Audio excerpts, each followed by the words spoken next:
Thank you. It's lovely to see the group. I had the opportunity to take selfies with about 400 of you this afternoon. And it was an honor. I appreciate it. Thank you for coming here. Today, I'm very excited to present.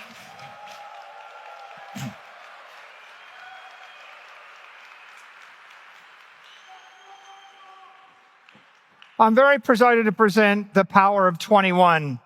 My topic today is Bitcoin, time, and the engineering of generational wealth. For those of you who were in Nashville last July, I presented a few slides, and I want to take you back 11 months.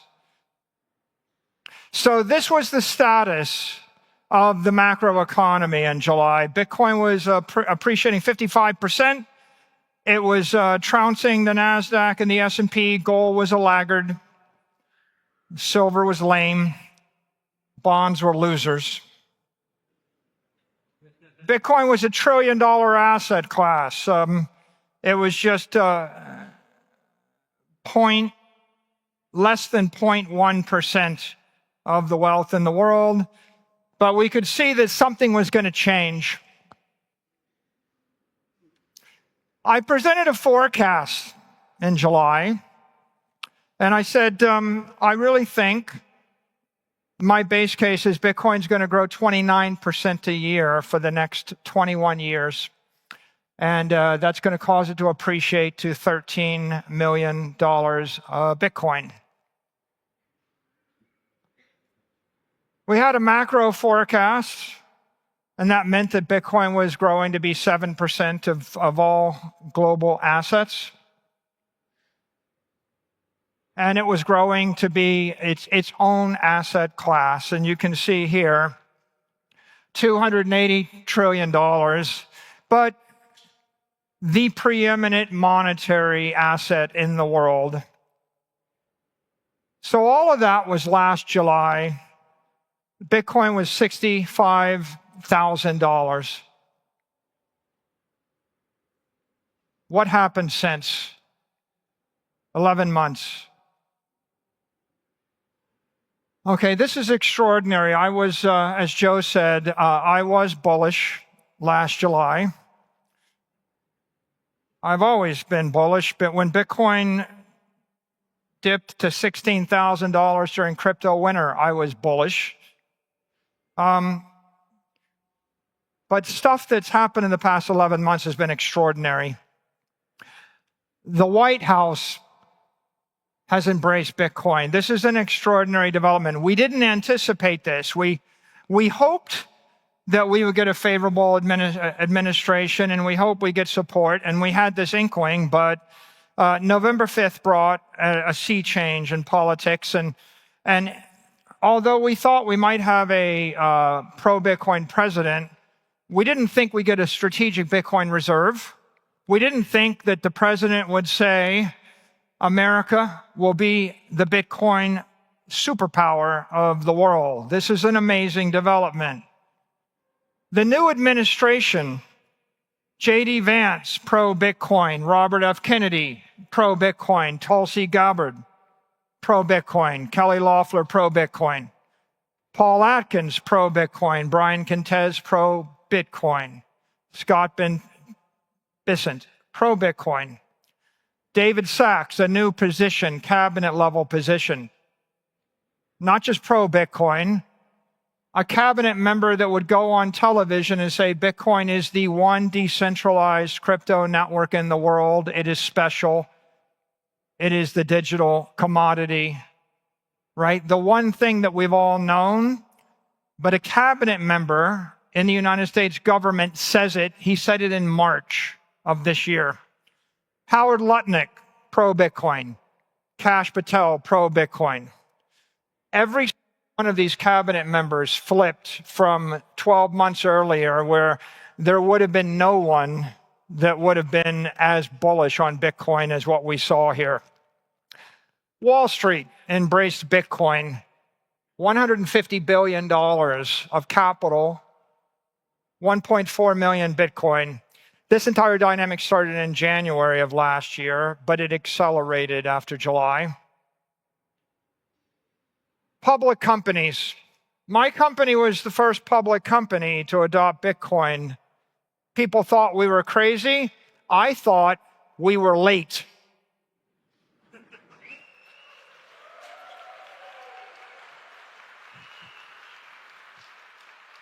Like some of you, I kept thinking that I got it right in 2013. Like, why didn't I buy in 2013? In 2020, I thought I was late. But what happened next is the second company, the third, then 130. Then companies like Trump Media and GameStop in 21. And now companies are racing to get into the Bitcoin 100. Used to be, we thought, oh, it'd be great. There's 10 Bitcoin companies and 20. Now there's 100. Now there's more than 100. Now we're all going to compete to move up the leaderboard. Yeah, let the games begin.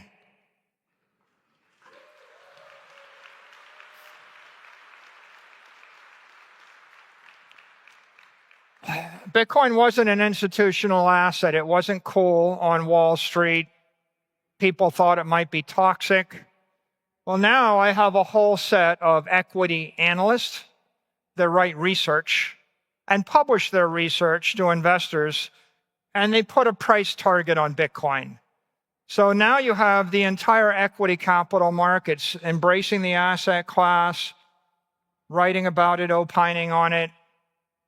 You know, we went from an oddity, tulip bulbs maybe going away, to an entire array of analysts and investment banks starting to have an opinion.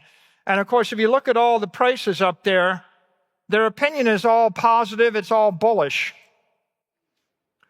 Technology investors have embraced Bitcoin.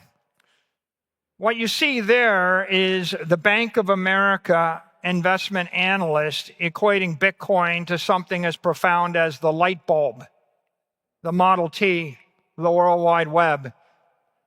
Right? That's a very important rotation. Bitcoin is a technology. Bitcoin's not a speculation. Bitcoin is not an oddity. Bitcoin is not anarchy. Bitcoin is just the next great technology. Financial regulators embrace Bitcoin. This you never believe. The head of the OCC says banks should support Bitcoin. The Fed says it's okay for banks. They should get on and start supporting Bitcoin. The accountants say you need to provide fair accounting for Bitcoin. The SEC says it's okay to create ETFs of Bitcoin. This is an amazing development. Capitol Hill embraced Bitcoin. The House, the Senate, the Cabinet, you've got three bills, the Clarity Act, the Genius Act, the Bitcoin Act, all moving through Congress right now. This is something nobody guessed, no one conceived of a year ago. States in the United States are embracing Bitcoin. Governors, right? There's legislation working its way through state legislative branches everywhere. You know, Bitcoin is money for everybody. Bitcoin is for everybody, and everybody is getting interested in it. International governments embrace Bitcoin.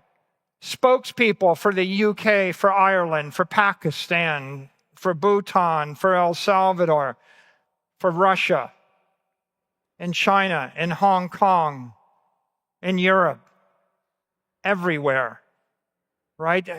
They all have an opinion. Their opinion is this is very important. This is an extraordinary movement. The crypto industry has embraced Bitcoin. And this is extraordinary. You should all give yourself a hand because you've won.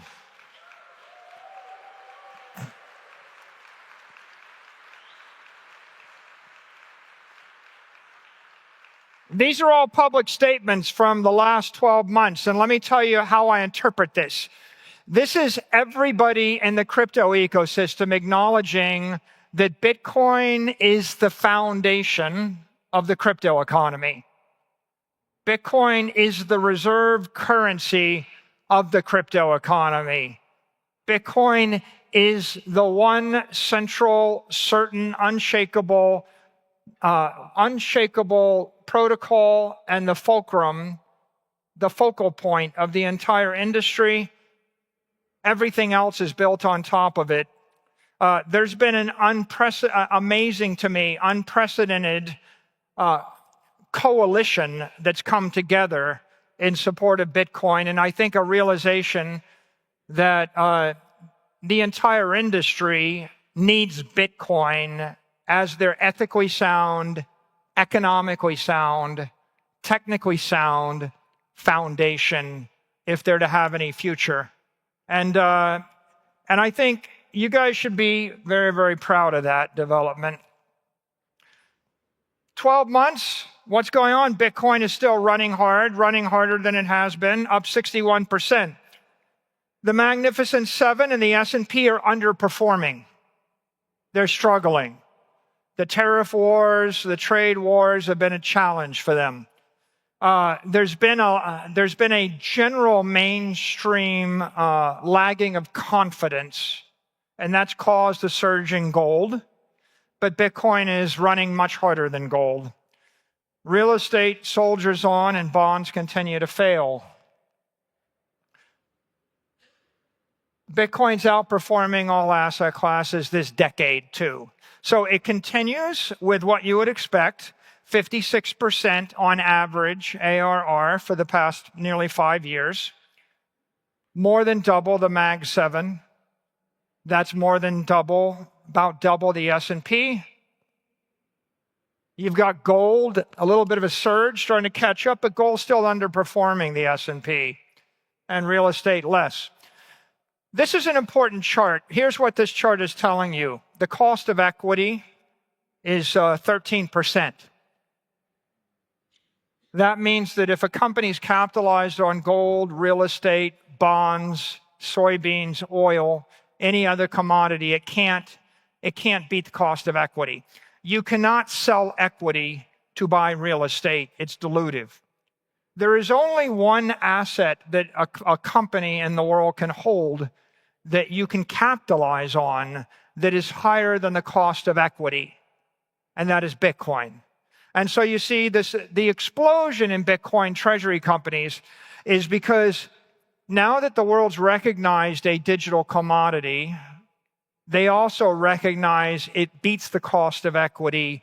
That means that every public company, in theory, should recapitalize on Bitcoin, because when they sell equity, they're actually generating profits. They're creating an accretive transaction for their shareholders, right? The world is waking up to this. You see that hence you see an explosion, in the shares of Metaplanet and SmarterWeb and H100 and Blockchain Group, right? This is going to continue. These companies are going to catch fire everywhere in the world, in every capital market, for one simple reason. Investors can see that 56% is more than 13%. It's just that simple. And this is it's a very powerful dynamic. And yet Bitcoin is just 20 basis points of global wealth. So here's an interesting thing. We are now at an inflection point. We have all the information to know Bitcoin is winning, and yet the majority, 99.8% of the capital in the world, still pretends and acts like it isn't. Most is still oblivious. You know something the rest of the world has not yet acknowledged, and yet it couldn't be clearer to all of us in this room. There's a monetary revolution afoot, a revolution in economic thinking. It's spreading everywhere in the world. It's fueled by the digital transformation of the capital markets. that you see manifested in all of these companies and all of these securities and all of this Bitcoin activity. And it's going to be accelerated by explosive financial innovation. That innovation is surging now. You can see it everywhere around us. Every single company is thinking, how do I integrate? What am I going to do? So the revolution is afoot. The world is bullish on Bitcoin.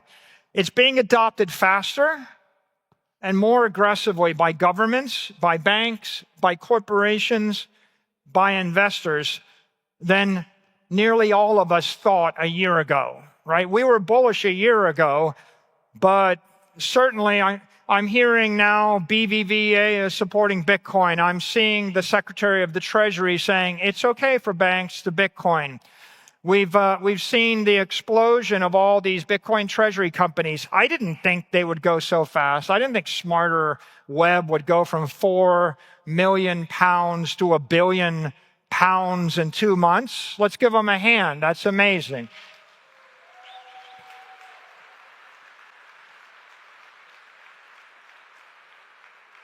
You know, Metaplanet goes from 10 million to $1 billion, and I was ready to declare victory. I thought, that's great, that's 100x. And then they surged to 8 billion. Let's give Metaplanet a hand. It's amazing.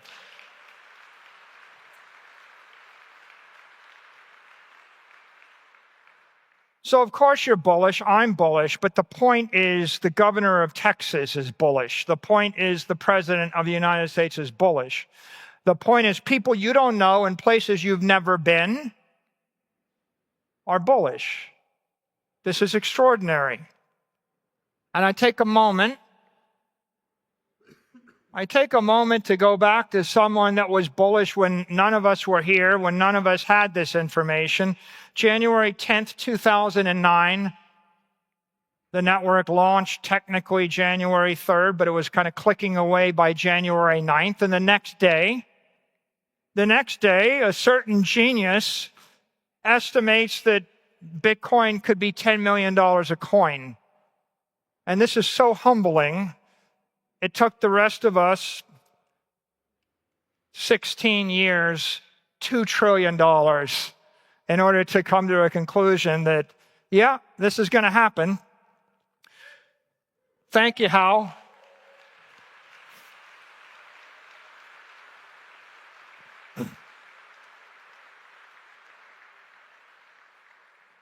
Inflection point, ignition point, escape velocity. When a nuclear reactor comes online, when the chain reaction starts up, we call that criticality. Bitcoin's reached criticality. The network has come to life. The work's done. The power's flowing. And there's no off switch. Satoshi's fire is now unstoppable, right? The network is unstoppable. Thank you.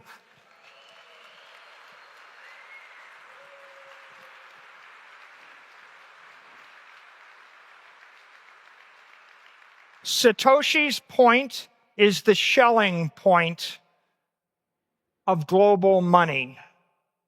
We can now see, you can see, I can see, the rest of the world is beginning to see that in fact there is an inversion and there's a transformation. This network doesn't need me anymore. This network doesn't need anyone anymore. It's going to continue to grow, and no one can stop it.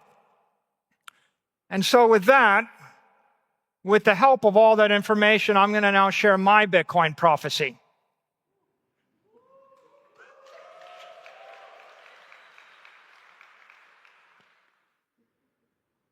I think we're going to be $21 million in 21 years. It's a very special time in the network. Maybe the one time in the history of the network where you look out 21 years and you see 21 million. Specifically, I expect 21 million coins at a $21 million price in 21 years, and people ask, how's the network going to grow? It's going to be growing at 21% in 21 years, the volatility is going to be 21. This is all, the only number you need to remember is the number 21.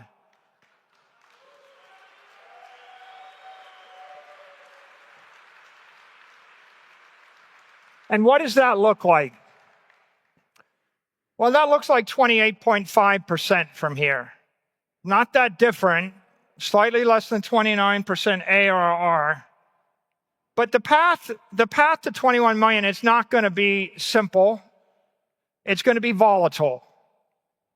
And so you're going to see a volatility, and it's going to damp over time, but you got to be prepared for the volatility, for the surges and the drawdowns, the good days, the bad days. This is Bitcoin's annualized return looking back a decade, looking forward 2 decades. And you can see that the network was growing faster when it's small. That's totally rational. It's now in the mid-50s. What do I expect? I expect it will continue to grow exponentially, but as it approaches hundreds of trillions of dollars, it will decelerate to the point where it's growing about 21% a year. Now, how does that compare to the S&P? It'll be growing faster. In 20 years, it's still going to be the best idea. It's still going to be the most lucrative capital asset a company can hold. It's still going to be durable, vital. There will not be a better investment in the year 2046. And I think it's very important to understand that Bitcoin's trending toward the performance of the best capital assets in the world, in the conventional world, which are like, Mag 7 digital monopolies mixed into an index. It's trending toward it, but it will never reach it. And it will never perform at that level because it's always going to be better. It's always going to be more useful. It's always going to be less risky. It's always going to have the counterparty risk of a company stripped away. There's never going to be a CEO to subpoena. There's never going to be a labor force. There's never going to be the challenge of a supply chain. It's never going to have a tariff on it. It's going to be pure digital energy, pure economic energy. By then, it will be moving at the speed of light on layer 2s, on layer 3s. It'll be moving 10 million times a second. It'll be trading between billions and billions of nodes and billions of other nodes. There's going to be nothing else to compete with it. It will be the most valuable thing, performing the best. You're not going to want to sell it in 21 years. You're just going to wish that you had acquired more of it. And here's the volatility. Looking back, volatility. Okay, it's 80, 90 vol, 100 vol. Today, it's the mid-50s, the mid-40s. What do I expect? Well, this is kind of very straightforward. The volatility is going to also dampen as the asset class grows, as the structure matures, as the options markets come on, when the banks embrace Bitcoin and they'll give you a loan, the volatility will damp. When it's fully banked, when it's fully optioned, when the mainstream investors are invested in it, the volatility will damp. But the volatility of the S&P is the VIX, it's 16. Bitcoin's going to be 21. Bitcoin's always going to be more volatile because it's more useful, because it's more pure, right? And because it's more leverageable, because you'll have more capabilities and you'll be able to do more with it everywhere in the world. It will be raw economic energy. And that's okay. Volatility is vitality. So now you have a future, $21 million, 21 ARR, 21 vol. This is the important part of the presentation. What will you do?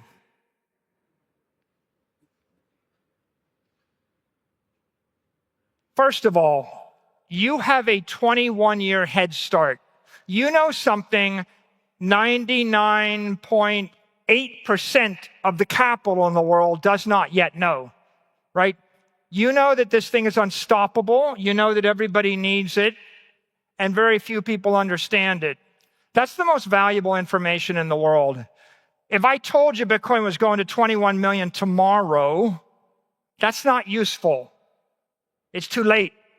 I'm giving you something much more valuable. I'm giving you 21 years to leverage that information while everybody else is oblivious, while everybody else is afraid, while everybody else is distracted. You can do something. If you build the right machine, build a money-making machine for yourself. If you build the right machine and you plug it into the Bitcoin network, it will grow stronger every day. It will grow stronger every year. It will compound extraordinary wealth. Extraordinary wealth. And you will change your world. You have a once-in-a-lifetime opportunity to change the destiny of everybody in your bloodline, to change the destiny of your community, everything you hold dear, to change the political course of human history. You can do it. You have the opportunity because you have the most valuable information in the world. And the question is, how are you going to do it? What is your Bitcoin strategy? You need a 21-year plan, right? If you have the vision, but you don't have a plan, you're just dreaming, right? You're not going to get there by talking about it. You need clarity. You need to know what's going to happen. You need courage. You need to be willing to take a risk. You need to put your own economic interest at risk. You're going to need to take a courageous step. And then you need to take action. Clarity, courage, action. People that understand Bitcoin buy Bitcoin. People that don't understand Bitcoin talk about Bitcoin. So what are you going to do? You're going to build a long-term plan based on disciplined work, responsible finance, sound engineering, and Bitcoin. So I'm going to lay out a few possible options for you here, and then you can decide what you want to do and how aggressively you want to do it. Let's start with this one. DCA, dollar cost averaging. What is the strategy? The strategy is work carefully for the next 21 years, buy 50,000 US dollars worth of Bitcoin each year, increase your savings by 5% a year, and then hold the Bitcoin.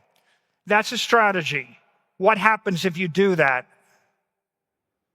Okay, well, you can see your investment's going to gradually increment by the 5%. Over the 21 years, you'll end up putting $2 million of cash into this investment. And what's your outcome? You're going to end up with 1.9 Bitcoin. It's going to be worth $40 million. Okay, $40 million. How does that compare to other strategies?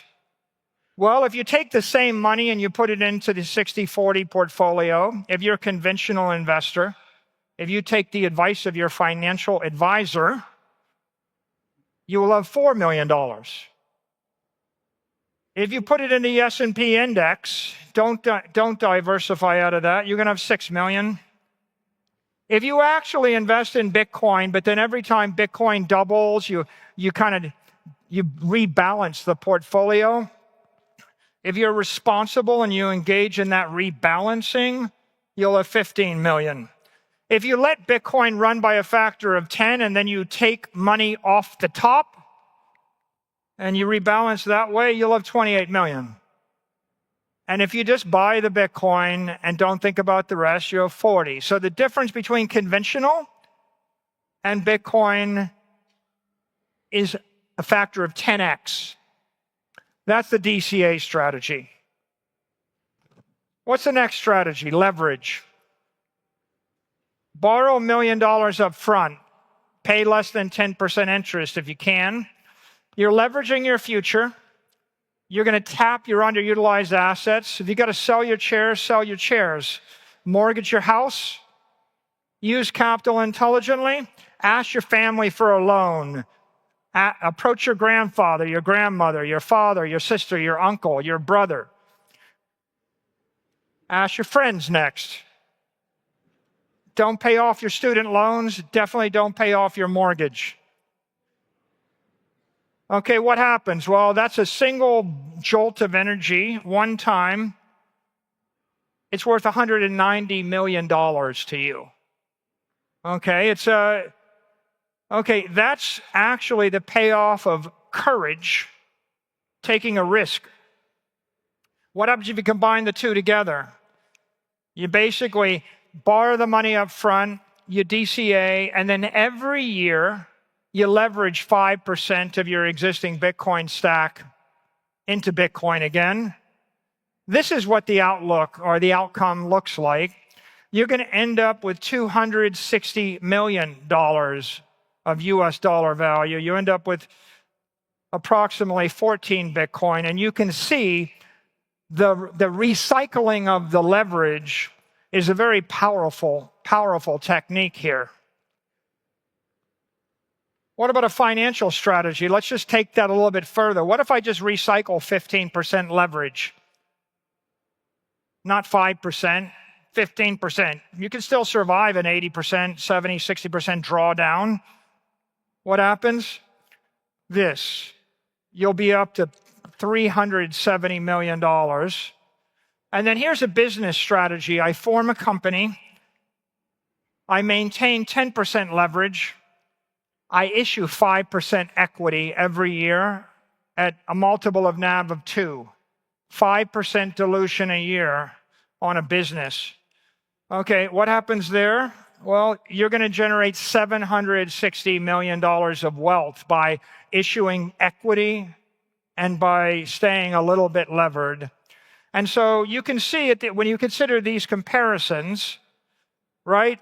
DCA is work hard, invest in Bitcoin. Leverage is use some financial engineering. The DCA plus leverage takes you much further. The financial strategy, of course, is almost 10 times the DCA. And then the business strategy, of course, is extraordinary, almost 20x.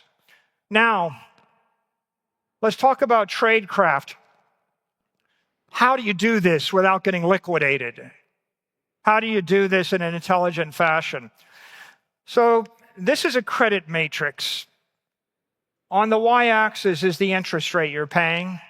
On the x-axis is the duration of the credit instrument. If you're borrowing money for less than 5 years, 4 years, you're a gambler. When you're borrowing short-term money, you may get liquidated, especially when you're borrowing money for 4 weeks or 4 days or 4 hours. This is a little bit of a risky zone. When you're borrowing money that costs you 20 or 30% interest in short duration, you are a loan shark victim. Okay, this is suicidal. You're going to get your legs broken. Do not do that. When you borrow money at expensive rates for long periods of time, you are an indentured servant. You're a debt slave. You're going to work your entire life. You're going to have nothing to show for it. That does not make sense. What you want to do is borrow money for 10 years or longer, and you'd like to get the interest rate below 10%. So 10-year duration, less than 10%. If you get to a 30-year loan with 3 or 4% interest, you're a financial genius. You know what that is? That's mortgaging your house 2 years ago to buy Bitcoin. Right? That's the thing that all the non-coiners made fun of us for. But if you were smart enough to take a 30-year or 20-year mortgage at 3 or 4% and buy Bitcoin, you are a financial genius. Not complicated. You're swapping 3 or 4% cost of capital for a 29% return on the capital. What about equity? Okay, so you have a company. If you sell 90% of the company at 3 times NAV, you just cashed out. You made a lot of money, you're retired. You're going to sit in a rocking chair, you're rich. Congratulations. Right? That is your exit strategy. If you basically sold 50, 60% of your company at 3, 4, 5 times NAV, you're a racehorse. You're going to be racing. you'll have a jockey. That's good. You're in business with other people. If you manage to sell 20% at 7 times NAV, you're looking like a unicorn. People are going to write books about you. You're going to be the cover of magazines. And if you can actually sell less than 10% of your company at a 7, 8, 9 times NAV, you're Pegasus, okay? You're a superstar, a shooting star, right? They're going to write entire books and teach courses about you, right? So that red line is the no-go line. If you're selling equity below 1 times NAV, you're diluting your own shareholders, right? That's awful. And so you got to stay above that. Now, some common objections.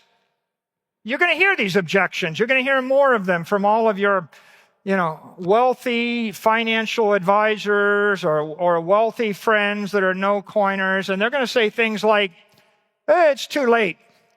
It's too late. You did it. But, if I'd done it back in 2013 or done it in 2020 or done it whenever, it's too late. But here's what I have to say. Henry Ford decided to harness fire 1 million years after human beings discovered fire. It was not too late. It's not too late to use the wheel. It's not too late to master explosives. It's not too late. If you need a gun and someone invented a gun 500 years ago, you're not going to say, well, I guess it's too late for me. Or how about English? Someone learned English before you. It's too late. It's an old language. I guess it's not that useful anymore. Or to fly. I'm not the first person to fly. There's another company in my town. They installed electricity. It's too late for my company. After all, someone else installed electricity first. I don't really need electricity. It's too late. Or the mobile phone. Too late to use a computer. Too late to get on the internet. Too late to go to space. It's too late to buy a Bitcoin. Here's what they're missing. Bitcoin's technology. It's not a speculation. It's the ignorant speculators that think it's too late because they don't understand that it's digital energy, it's digital technology. It's never too late to master technology. And I would leave you with the thought, it's never too late to do the right thing. It's very simple. Second big objection, it's a Ponzi scheme, it's tulip bulbs, blah, blah, blah. It seems too good to be true. The 4 most dangerous words in finance. This time it's different. John Templeton. Well, Sir John Templeton is not on the walls of MIT's great court. They have Newton and Madame Curie and Einstein, and Galileo, but they did not put his name up there because he's not a scientist or an engineer. And the point is, this is different. Fire is different. Water is different. Wind is different.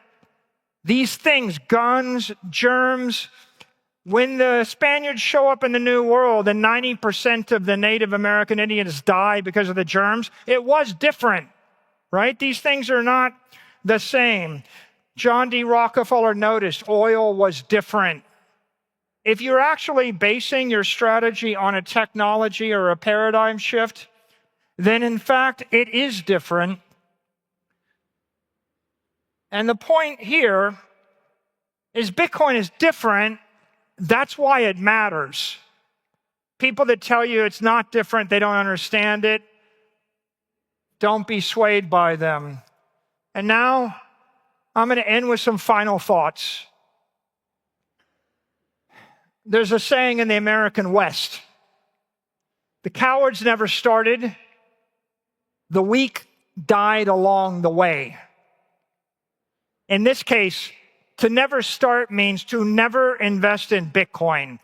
If you have your money and it's invested in not Bitcoin, you never started. You have to put your capital into Bitcoin. And then the weak dying along the way, okay, well, you did a stupid deal with a loan shark and he broke your legs because you borrowed money for 4 weeks at 37%. Okay, don't do that. Right? It's not an easy journey, but neither is getting in a wooden ship and sailing across the Atlantic an easy journey. The best way to predict the future is to create it. Everybody in this room can watch or wait, or you can go and create the future. Metaplanet's creating a future in Japan. H1's creating a future in Sweden. Smarter Web is creating a future. BTC Prague is creating a future. Everybody here is creating the future. Build a machine, put energy in it, turn the crank, harness the energy. 21 is the winning hand. You're sitting at a blackjack table and you get a king and an ace. You can't lose. We've got the winning hand, 21 in 21 years. You know it? There's only one way to lose, and that's not to play the game.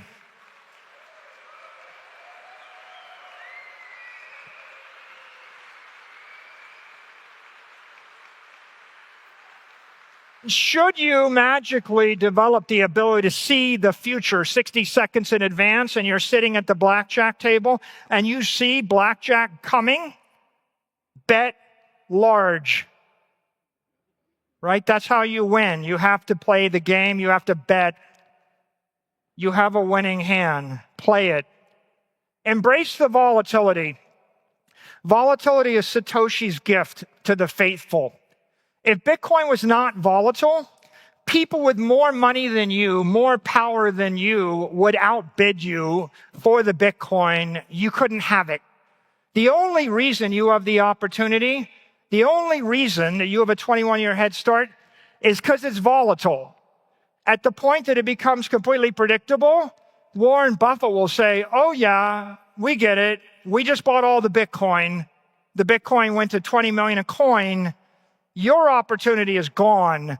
You don't actually get rich if this thing doesn't stay volatile. In chaos lies opportunity.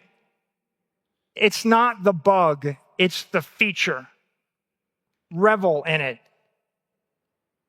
When you're on a ship tossed by a turbulent sea and you get seasick, what do they tell you to do? Focus on the horizon.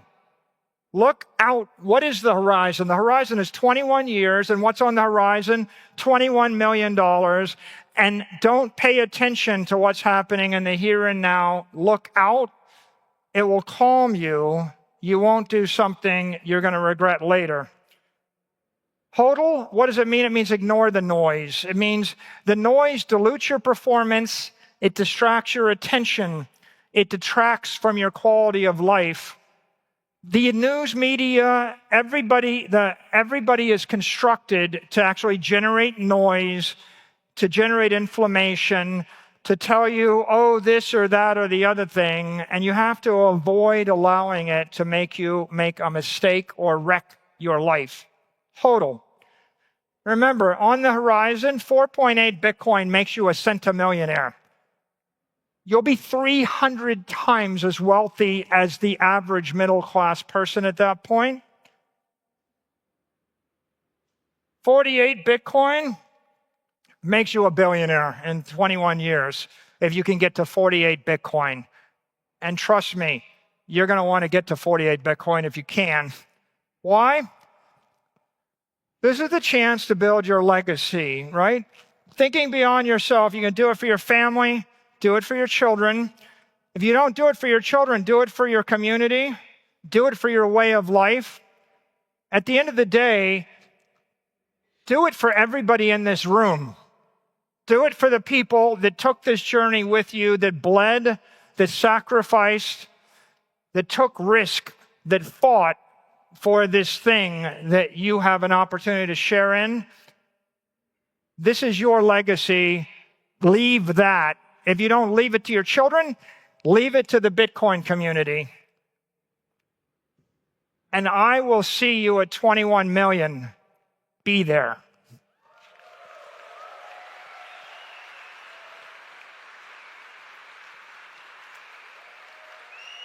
Thank you.